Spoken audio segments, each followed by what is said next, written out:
Ganesh musical ಟೀಮಿನಿಂದ ಈ ದಿನ ಸಾಂಸ್ಕೃತಿಕ ಕಾರ್ಯಕ್ರಮ ನಡೆಯಿತು. ಕಾಂತರಾಜು ಅವರು ಒಂದು ದೊಡ್ಡ ವಿದ್ವಾಂಸರ ಮಕ್ಕಳು. ಅವ್ರ ತಂದೆ ಅನಂತಸ್ವಾಮಿ ಅಂತ ಆಸ್ಥಾನ್ ಮೃದಂಗ ವಿದ್ವಾಂಸರವರು, ಸಂಗೀತಗಾರರು. ಅವರು ತಂದೆಯವರು ಹರಿಕತೆ ಜ್ಞಾನರಂಜನೆಗೆ ಅವರು ತಬಲಾನೆಲ್ಲ ನುಡಿಸಿ ಒಳ್ಳೊಳ್ಳೆ ಭಕ್ತಿಯುತವಾದ ಸಂಗೀತ ಹರಿಕತೆಗಳನ್ನು ಅವ್ರ ತಂದೆಯವರು ನುಡಿಸ್ತಿದ್ರು. ಈಗ ಕಾಂತರಾಜು ಅವರು ಅದನ್ನೂ ಮಾಡ್ತಾ ಇದ್ದಾರೆ. ಹಾಗೂ ಜನಗಳಿಗೆ ಒಂದು ಮನರಂಜನೆ, ಮನಸ್ಸಿಗೆ ಒಂದು ಬೇಸರ ಇರುತ್ತೆ, ಮನೆಯಲ್ಲಿ ಏನೋ ಬೇಸರ, ಇಲ್ಲಿ ಬಂದು ಒಂದು ಸಂಗೀತ ಒಂದು ಹಾಡು ಕೇಳೋದ್ರಿಂದ ಒಂದು ಮನಸ್ಸಿಗೆ ಮುದ ನೀಡುತ್ತೆ ಅಂಥೇಳಿ ಈ ಕಾರ್ಯಕ್ರಮವನ್ನು ವರ್ಷದಲ್ಲಿ 3-4 ಕಾರ್ಯಕ್ರಮಗಳನ್ನು ಈ ಕಾಂತರಾಜು ಅವರು ನಡೆಸ್ಕೊಂಡು ಬರ್ತಾ ಇದ್ದಾರೆ.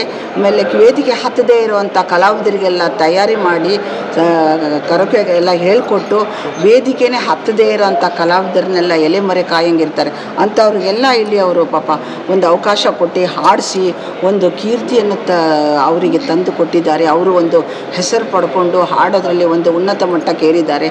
ಅದರಿಂದ ಒಂದು ಕಲಾವಿದರಿಗೆ ಒಂದು ಸಪೋರ್ಟ್ ಆಗಿ ಈ ಕಾರ್ಯಕ್ರಮವನ್ನು ನಡ್ಕೊಂಡು ಬರ್ತಾ ಇದ್ದಾರೆ. ಖರ್ಚು ವೆಚ್ಚ ಎಲ್ಲ ಸ್ವಲ್ಪ ಅವ್ರಿಗೂ ಇರುತ್ತದೆ, ಅದನ್ನು ಅನುಸರಿಸ್ಕೊಂಡು ಮಾಡ್ತಾಯಿದ್ದಾರೆ. ಕಲಾವಿದರಿಗೆ ಒಂದು ಸ್ಟೇಜ್ ಅವಕಾಶ ಕೊಡೋದ್ರಿಂದ ಜನಗಳಿಗೂ ಒಂದು ಮನೋರಂಜನೆ ಸಿಗೋದ್ರಿಂದ ಈ ಕಾರ್ಯಕ್ರಮ ನಡ್ಸ್ಕೊಂಡು ಬರ್ತಾ ಇದ್ದಾರೆ.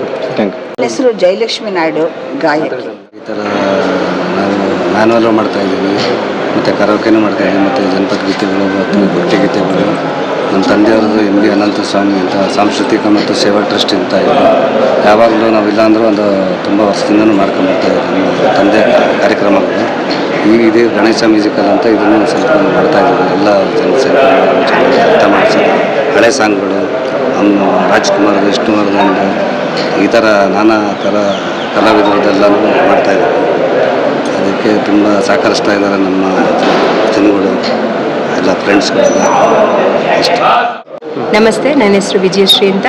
ಈ ದಿನದ ಕಾರ್ಯಕ್ರಮ ಗಣೇಶ ಮ್ಯೂಸಿಕಲ್ ವತಿಯಿಂದ ಕರೋಕೆ ಕಾರ್ಯಕ್ರಮವನ್ನು ಮಾಡ್ತಿದ್ದೇವೆ. ಸುಮಾರು 20 ಜನ ಗಾಯಕರು ನಮ್ಮ ಈ ಟೀಮಲ್ಲಿದ್ದಾರೆ. ಸುಮಾರು ಒಂದು 45-50 ಹಾಡನ್ನ ಆಡ್ತಾ ಇದ್ದೀವಿ. ಎಲ್ಲ ಕಲಾವಿದರು, ರಾಜ್ಕುಮಾರು, ವಿಷ್ಣುವರ್ಧನು, ರವಿಚಂದ್ರಂದು, ಆಮೇಲೆ ಶಂಕರ, ಎಲ್ಲ ಕಲಾವಿದರು ಹಾಡುಗಳನ್ನ ಆಡ್ತಾ ಇದ್ದೇವೆ. ಈ ಕಾರ್ಯಕ್ರಮದ ಆಯೋಜಕರು ಕಾಂತರಾಜ್ ಅಂತ ಹೇಳ್ಬಿಟ್ಟು ಇವರು.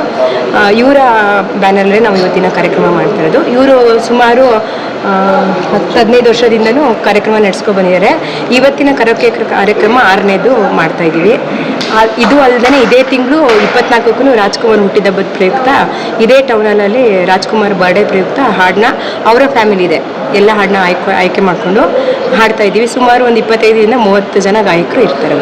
ಹೌದು ಸರ್, ಖಂಡಿತ. ನಮಗೆ ನಾವೇನು ಅಂದರೆ ಇಲ್ಲಿ ಸಿಂಗರ್ಸ್ಗಳೇ ನಾವೇ ಮಾತಾಡಿಕೊಂಡು ಏನೇ ಬಂದರೂ ಶೇರಿಂಗ್ ಮಾಡ್ಕೊಂಡು ನಾವು ಮಾಡ್ತೀವಿ. ಇನ್ನೂ ಆ ಥರ ಸೌಲಭ್ಯಗಳು ಸಿಕ್ಕಿದೆ. ಇನ್ನೂ ಹೆಚ್ಚೆಚ್ಚು ಕಾರ್ಯಕ್ರಮಗಳನ್ನ ಇನ್ನೂ ಹೆಚ್ಚಿನ ರೀತಿಯಲ್ಲೇ ಕೊಡಬೇಕು ಅನ್ನೋ ಪ್ಲ್ಯಾನ್ ಇದೆ ಸರ್.